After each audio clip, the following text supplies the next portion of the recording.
Kamu udah selesai?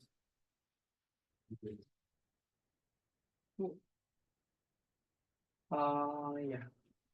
Ini punya mute.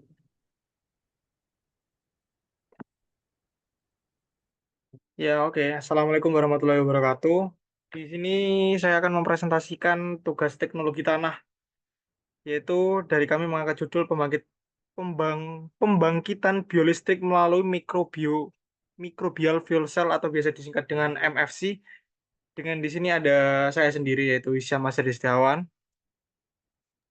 Dan saya Muhammad Irfan Maulana, Ya, sama-sama sama-sama. dari kelas L. Ya, mungkin pemaparan selanjutnya bisa diterangkan oleh Irfan. Langsung aja.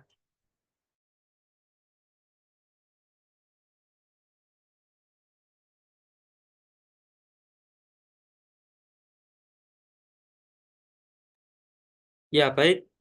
MFC atau Microbial Fuel Cells merupakan teknologi bioelektrokimia di mana menggunakan mikroba untuk mengubah energi kimia yang terdiri dari bahan organik menjadi energi listrik dengan menggunakan reaksi katalitik oleh mikroorganisme. Dengan terus dilakukannya penelitian lebih lanjut dan pengembangan teknologi, diharapkan MFC dapat menjadi salah satu solusi penting dalam mendukung transisi menuju sistem energi yang lebih berkelanjutan dan ramah lingkungan di masa depan. Nah, ini merupakan komponen utama dari MFC atau Microbial Fuel Cells. Yang pertama yaitu mikroorganisme. Nah, namanya MFC atau Microbial Fuel Cell, ya pasti akan menggunakan mikroorganisme sebagai komponen utamanya. Nah, fungsi dari mikroorganisme ini yakni dapat mengoksidasi substrat organik dan mentransfer elektron ke anoda. Nah, kemudian ada komponen berikutnya yaitu anoda, yaitu tempat dari mikroorganisme tumbuh dan mengoksidasi substrat organik. Kemudian ada katoda, di mana merupakan tempat oksigen atau akseptor elektron lainnya direduksi. Kemudian ada substrat organik di mana sebagai energi dapat berupa glukosa, asetat, atau limbah organik. Kemudian ada jembatan garam. Nah, ini merupakan eh, komponen yang berfungsi untuk memisahkan ruang anoda dan katoda sekaligus memungkinkan perpindahan proton dari anoda ke katoda. Nah, ini merupakan desain dari MFC. Nah, ini kan ada anoda, kemudian yang sebelah kanan ada katoda, kemudian yang di tengah ini yang menghubungkan merupakan jembatan garam. Nah, yang kuning-kuning ini merupakan mikroba, di mana eh, dia akan memakan atau mengkonsumsi substrat supaya mendapatkan energi. Seperti itu. Nah, ini merupakan video animasi dari mekanisme MFC untuk menghasilkan listrik.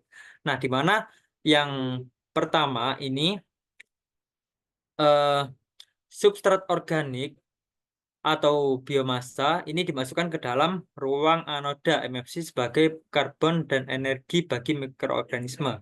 Nah, kemudian mikroorganisme ini yang ada di anoda umumnya bakteri yang bersifat elektroaktif, di mana dapat mengoksidasi substrat organik tersebut sebagai bagian dari proses metabolismenya. Nah, selama proses oksidasi, mikroorganisme ini akan mentransferkan elektron dari anoda, sedangkan proton berdifusi atau berpindah melalui membran pertukaran proton menuju ruang katoda. Nah, ini kan bisa dilihat ada perpindahan dari ruang anoda ke ruang katoda. Nah, kemudian selama proses oksidasi, kemudian elektron yang mengalir melalui sirkuit eksternal atau yang bisa disebut dengan jembatan garam itu akan menghasilkan arus listrik yang dapat dimanfaatkan seperti itu. Nah, di ruang katoda di sini elektron, proton, dan oksigen dari eh, udara akan bereaksi sehingga membentuk produk luaran yaitu air seperti itu. Nah, aliran elektron yang kontinu atau terus-terusan di bagian sini yang melewati jembatan garam tersebut akan menghasilkan arus listrik yang dapat digunakan untuk berbagai aplikasi seperti pengisian baterai, kemudian eh, apa ada menjalankan perangkat elektronik dan lain sebagainya.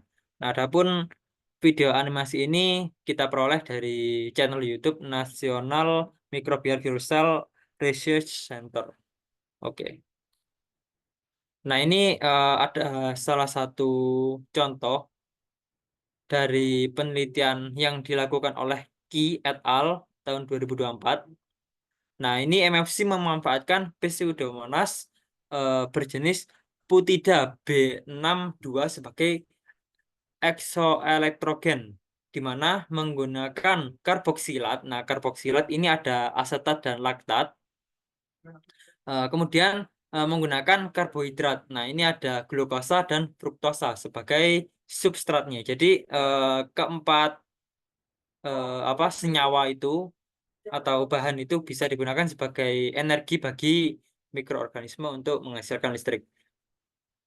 Nah, semua MFC dengan berjenis Pseudomonas Putida B62 sebagai eksoelektrogen menunjukkan peningkatan terhadap bertahap dalam keluaran tegangan. Nah, tegangan maksimum untuk asetat, laktat, glukosa, dan fruktosa masing-masing adalah 28, 281, 200, 228, kemudian 281, 284, dan 436 milivolt. Jadi sangat kecil gitu ya. Kemudian adapun MFC yang menggunakan fruktosa ini yang grafik D itu menunjukkan apa reaksi yang sangat bagus dibandingkan yang lainnya, em, di mana mencapai kepadatan daya tertinggi itu menghasilkan sampai 411 milivolt seperti itu. Oke, lanjut Hisham.